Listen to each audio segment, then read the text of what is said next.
Family kitchen റെസിപ്പിയിലേക്ക് എല്ലാവർക്കും സ്വാഗതം. ഞാൻ ഇന്നിവിടെ നമ്മുടെ നാട്ടിൽ ട്രെൻഡായിക്കൊണ്ടിരിക്കുന്ന കുടം കുലുക്കി സോഡയാണ് തയ്യാറാക്കുന്നത്. അതിനുവേണ്ട ഇൻഗ്രീഡിയൻസ് എന്തൊക്കെയാണെന്ന് നോക്കാം. അപ്പോൾ കുടം കുലുക്കി സോഡ എന്ന് പറയുമ്പോൾ അതിൽ പ്രത്യേകിച്ച് ഒരുപാട് ഇൻഗ്രീഡിയൻസ് ഒന്നും ചേർക്കുന്നില്ല. ചിലർ ചേർക്കുന്നുണ്ട്, ഇഞ്ചിനീരും അങ്ങനെ ഒരുപാട് ചേർക്കുന്നുണ്ട്. അപ്പം നമ്മളിതിൽ രണ്ട് തരം സോഡയാണ് ഇവിടെ ഉണ്ടാക്കാൻ പോകുന്നത്. ഒന്ന് മാതളനാരങ്ങ വെച്ചിട്ടും ഒന്ന് ഓറഞ്ച് വെച്ചിട്ടും. ഈ രണ്ട് തരം സോഡയാണ് ഇവിടെ തയ്യാറാക്കുന്നത്.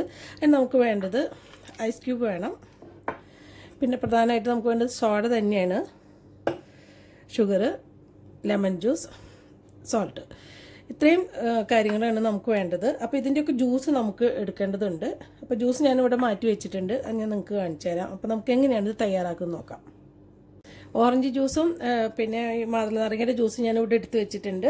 അപ്പോൾ ഈ ഓറഞ്ച് ജ്യൂസ് ഇതിൽ സ്ക്വീസ് ചെയ്തിട്ടാണ് ഞാൻ ഈ ഓറഞ്ച് ജ്യൂസ് എടുത്തിട്ടുള്ളത്. അതുപോലെ തന്നെ മാതളനാരങ്ങയുടെ ആണെങ്കിൽ ജസ്റ്റ് ഒന്ന് മിക്സിയിലൊന്ന് അടിച്ചിട്ടേ ഉള്ളൂ, ഒരുപാട് അടിക്കാൻ പാടില്ല. ജസ്റ്റ് ഒന്ന് കറക്കിയതിന് ശേഷം നമ്മൾ അരിച്ചെടുത്താലേ ഇതേപോലെ നമുക്ക് ജ്യൂസ് കിട്ടുള്ളൂ. അതല്ലെങ്കിൽ കുരും കൂടി അടിച്ചിട്ട് അത് വേറെ തരത്തിലുള്ള ജ്യൂസായിട്ട് മാറും. അപ്പോൾ അത് ശ്രദ്ധിക്കണം. അപ്പോൾ നമുക്കിത് എങ്ങനെയാണ് തയ്യാറാക്കി നോക്കാം. ഇവിടെ ഞാനൊരു ട്രേ വെച്ചിട്ടുണ്ട്. അതല്ലെങ്കിൽ നമ്മൾ ഗ്ലാസ്സിൽ സോഡ ഒഴിക്കുമ്പോൾ പെട്ടെന്ന് എല്ലാം പുറത്തോട്ട് പോവും. അതിന് വേണ്ടിയിട്ടാണ് നമ്മൾ കൂടുതൽ ഭാഗത്തേക്കൊന്നും ആവാതിരിക്കാനാണ് ട്രേ വെച്ചിട്ടുള്ളത്. ഇവിടെ മൺകുടത്തിന് പകരം എനിക്ക് ഒരു മണ്ണുകൊണ്ട് ഉണ്ടാക്കിയുള്ള ഒരു ഗ്ലാസ്സാണ് എനിക്ക് ഇവിടെ കിട്ടിയുള്ളൂ. ഇവിടെ ഒരുപാട് അന്വേഷിച്ചു, ഇവിടെ നിന്ന് കിട്ടാൻ ഒരു സാധ്യതയില്ല. അപ്പം ഞാനിവിടെ കുടം കുലുക്കി സോഡയ്ക്ക് പകരം ഗ്ലാസ് എടുത്തിട്ടുണ്ട്. അപ്പോൾ നിങ്ങൾക്ക് നാട്ടിലൊക്കെ ഇത് വാങ്ങിക്കാൻ കിട്ടുമ്പോൾ അപ്പോൾ അത് വാങ്ങിച്ചിട്ട് അതിൽ നോക്കാവുന്നേ ഉള്ളൂ. ഇത് ഗ്ലാസിൻ്റെ വ്യത്യാസം മാത്രമേ ഉള്ളൂ. അപ്പോൾ നമുക്ക് ആദ്യം ചെയ്യേണ്ടത് എന്താണെന്ന് വെച്ചാൽ, ആദ്യം നമുക്ക് ഐസ് ക്യൂബ് ഇട്ട് കൊടുക്കണം. 4 ഐസ് ക്യൂബ് ഇട്ട് കൊടുക്കാം. നല്ല 2 ഗ്ലാസ്സിൽ നമുക്ക് ഇട്ട് കൊടുക്കാം.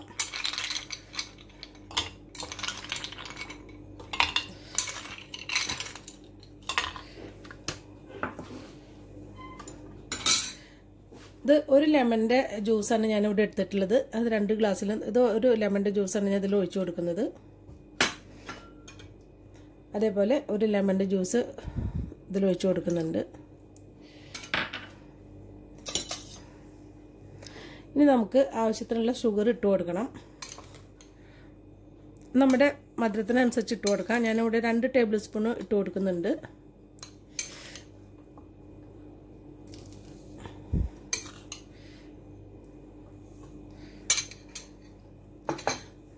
ഇനി നമുക്ക് ഇത് സാൾട്ടാണ്. അത് കുറച്ച് ഒരു പേരിന് ഇട്ട് കൊടുത്താൽ മതി, വളരെ കുറച്ച് ഇട്ട് കൊടുക്കുന്നുള്ളൂ. 2 ഇട്ട് കൊടുക്കുന്നുണ്ട്.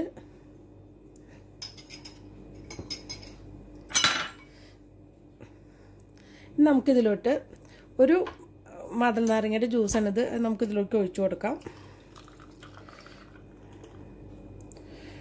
മുഴുവൻ ഇതിൽ കൊള്ളില്ല, നിങ്ങൾക്ക് കാണിച്ചു തരാനായിട്ട് ഞാൻ ഇതിൽ ഒഴിക്കുകയാണ്.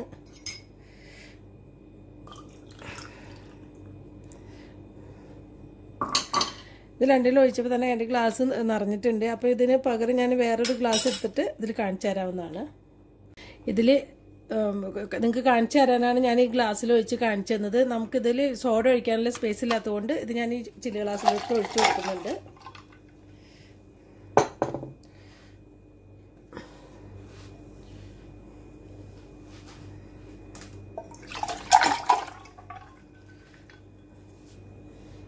ഇനി ഇതിലോട്ട് സോഡ പൊട്ടിച്ചൊഴിക്കാം.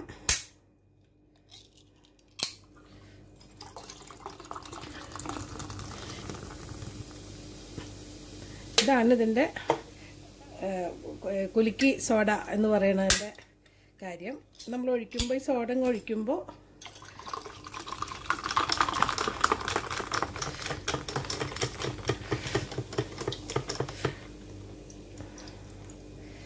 ഇത് വളരെ എളുപ്പത്തിൽ തന്നെ നമുക്ക് ഇത് ഉണ്ടാക്കാവുന്നേ ഉള്ളൂ. ഇത് സോഡയുടെ ഗ്യാസ് പോകുന്നതിന് മുന്നേ തന്നെ ഇത് കുടിച്ച് തീർക്കണം. അപ്പോൾ ഇത് വളരെ നല്ല തണുപ്പും നല്ല ടേസ്റ്റും ഒരു വെറൈറ്റി ടേസ്റ്റാണിത്. അപ്പോൾ ഇത് എല്ലാവരും ഇത് ട്രൈ ചെയ്ത് നോക്കണം. അപ്പോൾ നമുക്കിത് കുടിച്ച് നോക്കാം എങ്ങനെയുണ്ടെന്ന് അറിയാലോ. ഇവിടെ നമ്മുടെ കുടംകുലുക്കി സോഡ ഇവിടെ റെഡിയായി കഴിഞ്ഞിട്ടുണ്ട്. ഇവിടെ കുട ഇല്ലാന്നേ ഉള്ളൂ, പകരം ഇവിടെ മണ്ണിന്റെ ഗ്ലാസ് ആണ് ഞാൻ ഇവിടെ എടുത്തിട്ടുള്ളത്. ഇവിടെ ഒന്നും നമുക്ക് കിട്ടിയിട്ട് അന്വേഷിച്ചിട്ട് കിട്ടാനില്ല. അപ്പോൾ ഇതെല്ലാവരും ട്രൈ ചെയ്ത് നോക്കണം. ഇത് കുടംകുലുക്കി ഭയങ്കര ട്രെൻഡായി എന്നൊക്കെ പറയുന്നുണ്ടെങ്കിലും അത് അത്രമാത്രം ഒരു ഫുൾ ജാർ സോഡ പോലെ തന്നെ എനിക്ക് അത്ര നല്ല അതിഭയങ്കരമായ ടേസ്റ്റാണെന്നൊന്നും പറയാൻ പറ്റില്ല. പക്ഷെ നല്ല ചൂട് സമയത്ത് നമ്മൾ ദാഹിച്ചു വരുമ്പോൾ ഇത് നല്ല തണുപ്പും സോഡയുടെ ഗ്യാസും പിന്നെ ഈ ലെമണിൻ്റെയിലും ഓറഞ്ചിൻ്റെയൊക്കെ ആ ഒരു ഫ്ലേവറും ആ ടേസ്റ്റും കൂടി ആകുമ്പോൾ നമുക്കത് വളരെ നല്ല ടേസ്റ്റായിട്ട് തോന്നും. അപ്പോൾ എല്ലാവരും ഇത് ട്രൈ ചെയ്ത് നോക്കണം. അത് നല്ലൊരു റെസിപ്പി ആയിട്ട് എത്തുന്നവരെ താങ്ക് യു.